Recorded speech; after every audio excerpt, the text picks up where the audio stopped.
Halo semuanya, pada video kali ini kita akan membahas tentang kepemimpinan atau leadership, yang dimana kepemimpinan ini tidak selalu hadir dengan cara yang sama.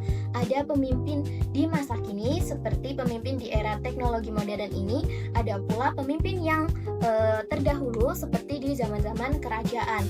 Nah, melalui mata kuliah leadership ini kita belajar bahwa leadership atau kepemimpinan tidak hanya melalui teori, tetapi bisa kita pelajari dengan melihat tokoh-tokoh yang memiliki pengaruh besar.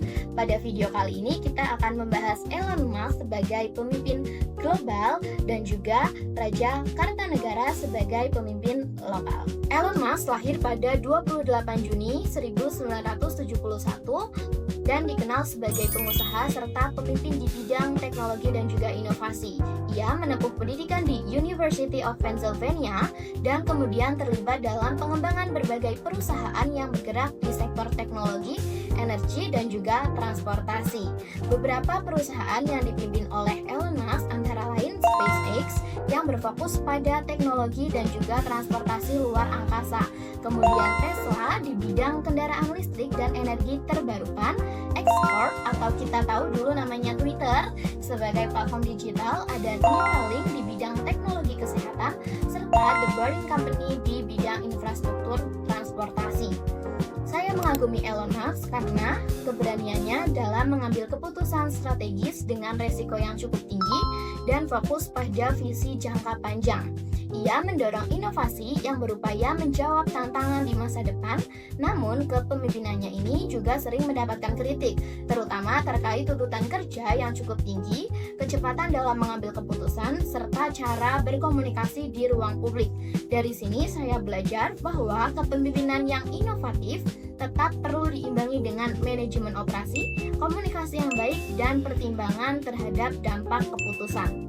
Selanjutnya, Raja Kartanegara yang merupakan seorang raja terakhir dari Kerajaan Singasari yang memerintah pada periode 1268 hingga 1292. Ia dikenal sebagai pemimpin yang memiliki visi kuat dalam memperkuat posisi kerajaan di tingkat regional. Dalam kepemimpinannya, Raja Kartanegara melakukan berbagai kebijakan seperti perluasan pengaruh wilayah di luar Pulau Jawa, pelaksanaan strategis diplomasi dan ekspedisi, serta sikap tegas dalam menjawab kemandirian kerajaan.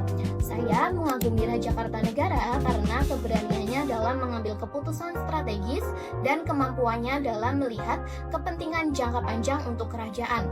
Namun, kepemimpinannya ini juga memiliki keterbatasan, terutama dalam menjaga stabilitas internal kerajaan. Fokus yang besar pada urusan luar wilayah tidak sepenuhnya diimbangi dengan penguatan kondisi dari dalam negerinya, sehingga muncul konflik yang berdampak pada keberlangsungan pemerintahan. Hal ini menunjukkan bahwa pemimpin perlu menyeimbangkan antara visi eksternal dan stabilitas internal. Dari Elon Musk dan Raja Kartanegara, saya memahami bahwa kepemimpinan selalu berkaitan dengan visi, keberanian, serta pengambilan keputusan. Namun, kepemimpinan yang efektif juga menuntut keseimbangan antara inovasi, stabilitas, dan juga tanggung jawab. Dengan mengkaji tokoh kepemimpinan secara kritis, kita dapat mengambil pembelajaran yang relevan untuk diterapkan dalam kehidupan kita.